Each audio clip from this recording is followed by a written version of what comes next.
नहीं हजार में तो बिकाए वाला रहता जानू के लेती आगे बाजार में बिकाए वाला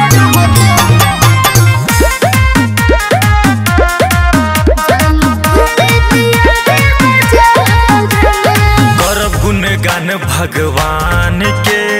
पूरा कैले अरमान हो हमरे खातिर बना के तोहके भेजले बारे जान हो।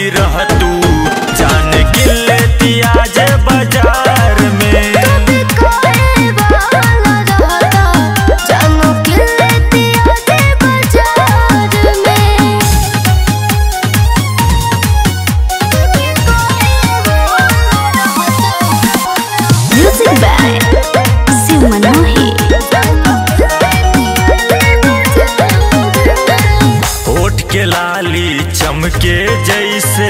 लागे भोर के किरनिया कारी कारी के सिया लहरे